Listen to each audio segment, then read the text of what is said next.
Pero dito po sa pangalawang weep dito, sa Luke chapter 19, he wept overlooking the city of Jerusalem, is to weep loudly. Dito po, he was wailing. Talaga pong umiiyak siya ng pasigaw. He wept loudly. At bakit nga po?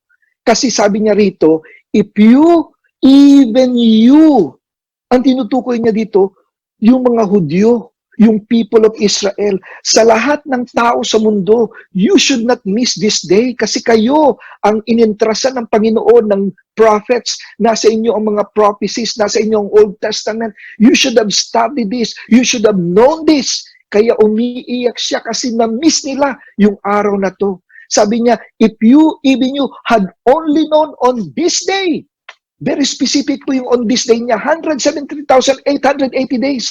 Yan po ang prophecy na binigay ni Angel Gabriel kay Daniel.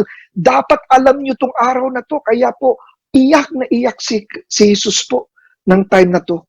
Kaya ngayon, simula ngayong araw na to, sabi ni Kristo, as a punishment, now it is hidden from your eyes. Nabulag na po sila from that time on. Remember, anong sinisigaw nila nung pagbaba ni Kristo, nakasakay siya sa donkey? Sumasigaw sila ng Hosanna, Hosanna. Ano ibig sabihin ng Hosanna? Ibig sabihin nun, save us, save us. Save us from what? Save us from the Roman Empire.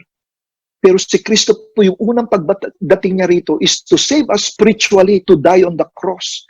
Ang iniisip ng mga Hudyo is just to liberate them from the Roman Empire. From that day on, their eyes were blinded. 5 days later, on the 15th of Nisan, anong ginawa ng mga Hudyo? They crucified him. Pinili nila si Barabbas instead of Jesus. So sumisigaw sila 5 days before the crucifixion, ang sigaw nila, Hosanna, Hosanna. 5 days later, ang sigaw nila, crucify him, crucify him. Very interesting po yan kasi yan pong 10th of Nisan, yan po ang pagpili ng lamb na kanilang isa-sacrifice sa Passover. After 5 days of inspecting the lamb, after 5 days, they will kill the lamb 3 o'clock that afternoon para yan po ang maging Passover lamb. And so dito lumalabas, si Kristo, sumisigaw sila 10th of Nisan, Hosanna, Hosanna, present na Jesus na siya na yung Lamb of God. 5 days later, ang sigaw na nila, crucify him, which is the 15th of Nisan, the day that the lamb is to be killed, 3 o'clock in the afternoon. Kaya, eksaktong-eksakto po yung fulfillment na binigay ni Angel Gabriel kay Prophet Daniel, but they missed it. The people missed it. Kaya now it is hidden from your eyes. Blinded na po ang Hudyo mula po nung panahon na yun, April 6, 32 AD, hanggang ngayon po, blinded sila. Meron na po mga Jewish believers ngayon, Messianic Jews, pero ang karamihan, hindi po naniniwala na si Jesus ang Kristo. Kaya hanggang kailan po yung blindness? Very interesting po, si Apostle Paul po, nagsusulat siya para sa mga Gentile Christians sa Rome.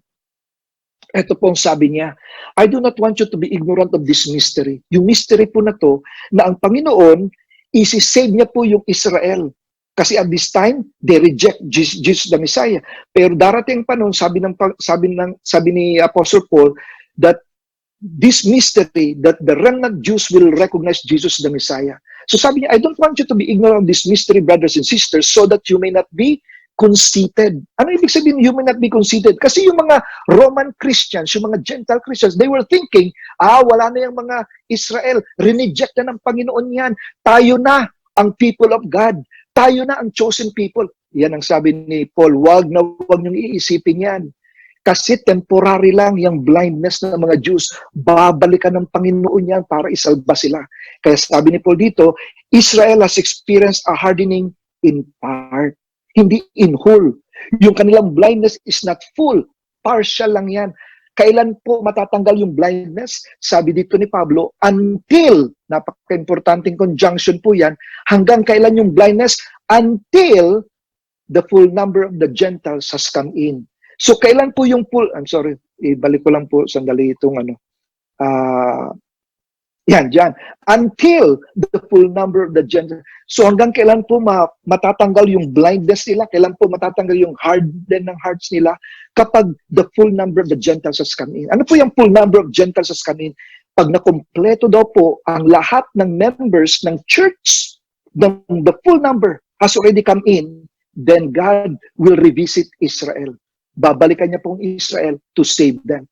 Kaya kung tingnan po natin doon sa 69th week, diyan po sa verse 26, alam po natin dyan, their eyes are blinded, their hearts are hardened. The anointed one will be put to death. At yan nga po nangyari, 5 days later, after ng pagbaba niya, on the 15th of Nisan, he was crucified. So Jesus was crucified on April 6, 32 AD. All right. So as predicted, as prophesied by Angel Gabriel, na sinabi niya kay Daniel. Hindi lang po yan mangyayari, sabi niya, the people of the ruler will come, will destroy the city and the sanctuary. Ito po, pinophesy po ni Jesus ito, na the temple will be destroyed and the city will be destroyed. Nangyari po yan 70 AD. September po yan, 70 AD. Sinunog po ang temple at the city was destroyed on 70 AD.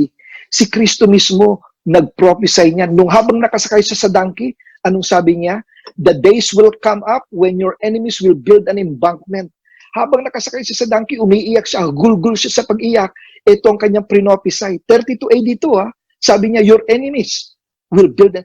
In fact, that's what happened on the September 70 AD. The Romans built an embankment. They lay siege on the city of Jerusalem. Kaya it was destroyed on 70 AD. Alright? Kung pupunta po kayo doon sa Rome, bibisita kayo doon sa Roma, nandun po yung Ark of Titus. Yung Ark of Titus, yan po is to commemorate the siege of Jerusalem. So nandiyan po, nakamarka yan. Ngayon, sabi po ni Kristo, habang nakasakay sa donkey, hagulgul siya, umiiyak siya. Eto sabi niya, they will dash you to the ground, you and your children within your walls. They will not leave one stone on another because you did not recognize the time of God's coming to you.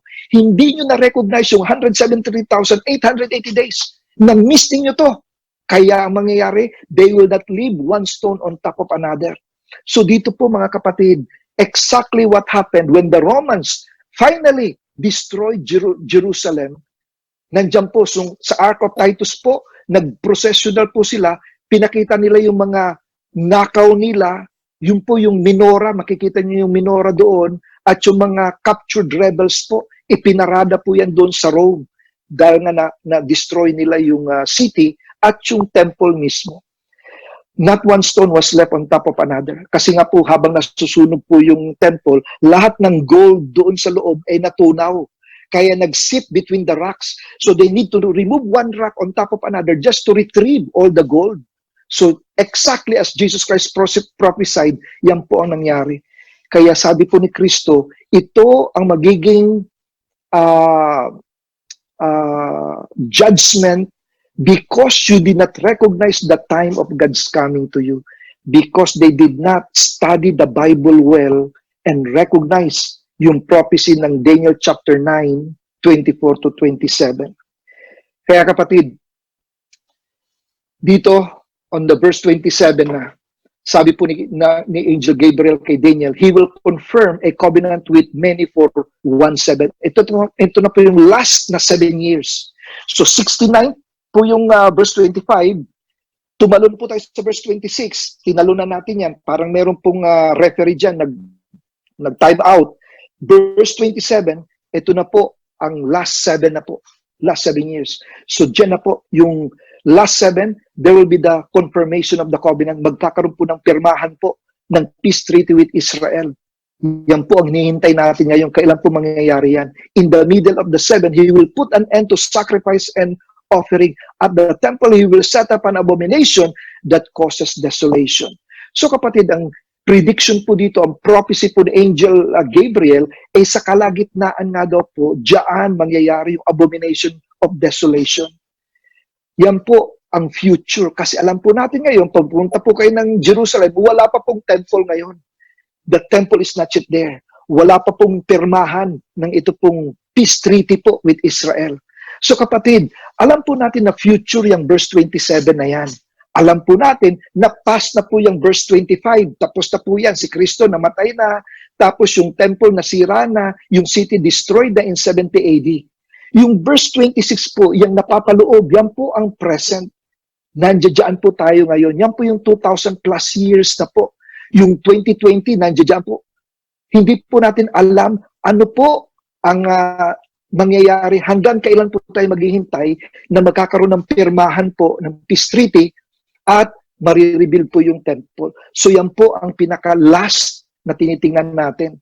So mga kapatid, si Paul po dito sa Romans chapter 11, 25 to 26, nagbigay po siya ng time frame. Sabi niya, Israel has experienced a hardening in part, pero hanggang kailan yung kanilang blindness, hanggang kailan yung harden ng heart nila, until the full number of the Gentiles come in. Yung pong full number of the Gentiles come in, kapag nakompleto na po, bawat nagsishare po kayo ng gospel, bilang po ng Panginoon yan.